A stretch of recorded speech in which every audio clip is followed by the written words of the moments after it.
श्री गणेशाय नमः। आइए सुनते हैं जिउतिया व्रत की कथा।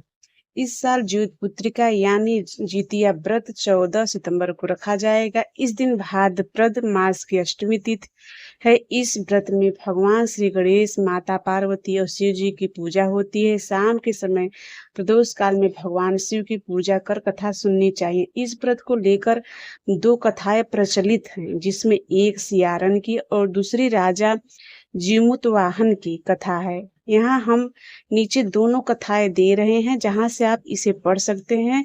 कथा इस प्रकार है। दूध पुत्र का व्रत में चिल्लू सियारों की कथा सुनी जाती है। कथा इस प्रकार है। एक वन में सेमर के पेड़ पर एक चील रहती थी।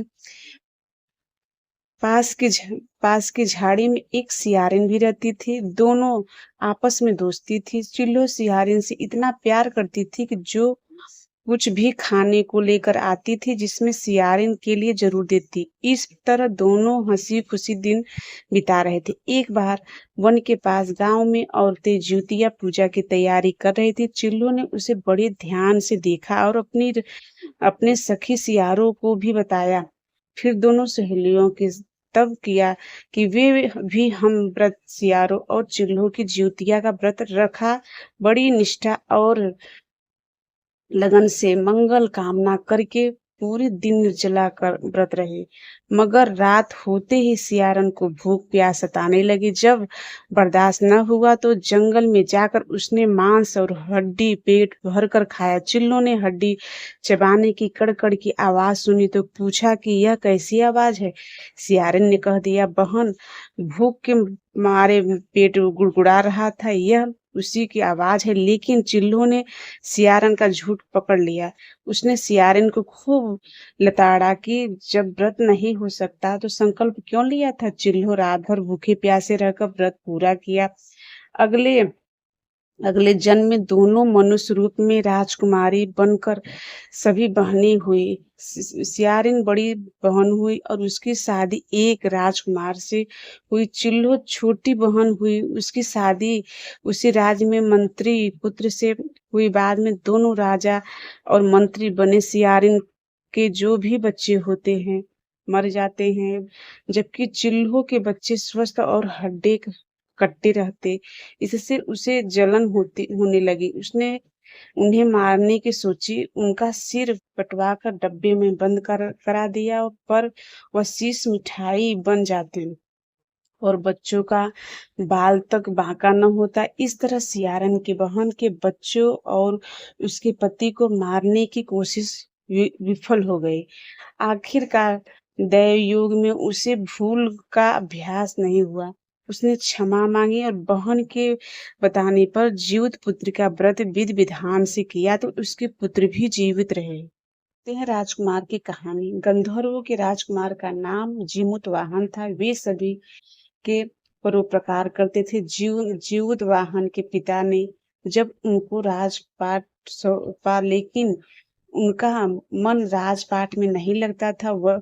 यही वही वजह थी कि वह राज्य का भार अपने भाइयों को देकर वन में पिता की सेवा करने चले गए। वन में ही जीमूतवाहन को बल मलयवती राजकन्या मिली। दोनों में एक दूसरे से प्रेम हो गया। एक दिन जब वन में भ्रमण करते हुए जीमूतवाहन काकी आगे चले तो उन्हें एक वृद्धा विलाप करते हुए दिखी।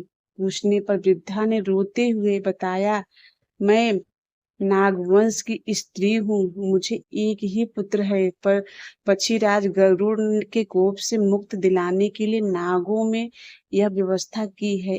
वे गरुड़ को रोजाना भक्षण के लिए एक युवा नाग सौंपते हैं। आज मेरे पुत्र शंख चूड़ की बलि का दिन है। आज मेरे पुत्र के जीवन पर संकट है और थोड़ी देर बाद ही पुत्रहीन हो जाएंगी।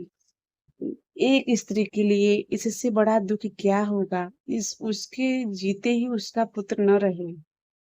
तो वाहन को यह सुनकर बड़ा दुख हुआ। उन्होंने उस वृद्धा को आश्वस्त करते हुए कहा, डरो मत, मैं तुम्हारे पुत्र के प्राणों की रक्षा करूंगा। आज उसके स्थान पर स्वयं मैं अपने आप को उसके लाल कपड़े में ढक कर वध्य शिला पर लेटूंगा ताकि गरुड़ मुझे खा जाए, पर तुम्हारा पुत्र बच जाए। इतना कहकर जीमूतवाहन ने शंखचूड़ के हाथ में लाल कपड़ा ले लिया और वे उसे लपेटकर गरुड़ के बलि देने के लिए चुनी गई वक्षशिला पर लेट गए। नियत समय पर गरुड़ आए और लाल कपड़े में ढके जीमूतवाहन को पंजे में दबोच कर पहाड़ के शिखर पर जाकर बैठ गए। गरुड़ ने अपनी कठोर कठोर चोंच से जीमूतवाहन पर प्रहार किया। जीमूतवाहन के शरीर में मांस का बड़ा हिस्सा नोच लिया। इसकी पीड़ा से जीमूतवाहन की आंखों में आंसू बह निकले और वह दर्द से कराहने लगे। अपने पंजों में जकड़े प्राणी की आंखों में आंसू और मुंह में कराह सुनकर गरुड़ बड़े आश्चर्य से पड़ गए, क्योंकि ऐसा पहले कभी न हुआ था। उन्होंने जीमूतवाहन से उनका परिचय पूछा। जीमूतवाहन ने सारा किस्सा कह सुनाया कि कैसे एक स्त्री के पुत्र की रक्षा के लिए वो अपने प्राण देने आए। आप मुझे खाकर भूख शांत करें। गरुड़ उनकी बहादुरी और दूसरे की प्राण रक्षा के लिए स्वयं का बलिदान देने के लिए हिम्मत से बहुत प्रभावित हुए। उन्हें स्वयं पर पछतावा होने लगा। वह सोचने लगे कि एक यह मनुष्य है जो दूसरे के पुत्र की रक्षा के लिए स्वयं ही बलि दे रहा है, और एक मैं हूँ जो देवों के संरक्षण में हूँ किंतु दूसरों की संतान की बलि ले रहा हूँ। उन्होंने जीमूतवाहन को मुक्त कर दिया।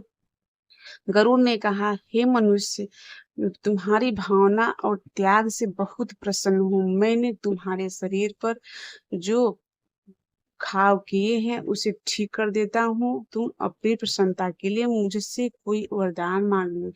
राजा जीमूतवाहन ने कहा, हे पक्षीराज, आप तो सर्वसमर्थ हैं। अगर आप प्रसन्न हैं और वरदान देना चाहते हैं तो आप सर्पों को अपना आहार बनाना छोड़ दें। अपने अब तक जितने भी प्राण लिए हैं उन्हें जीवन दान दे। गरुड़ ने सबको जीवन दान दे दिया और नागों की बलि न लेने का वरदान भी दिया। इस प्रकार जीमूतवाहन के साहस से नाग जात की रक्षा हुई। गरुड़ ने कहा, तुम्हारी जैसी इच्छा वैसा ही होगा। हे राजा, जो स्त्री तुम्हारे इस बलिदान की कथा सुनेगी और विधि पूर्वक व्रत का पालन करेंगी, उसकी संतान मृत्यु के मुख से भी निकल जाएगी।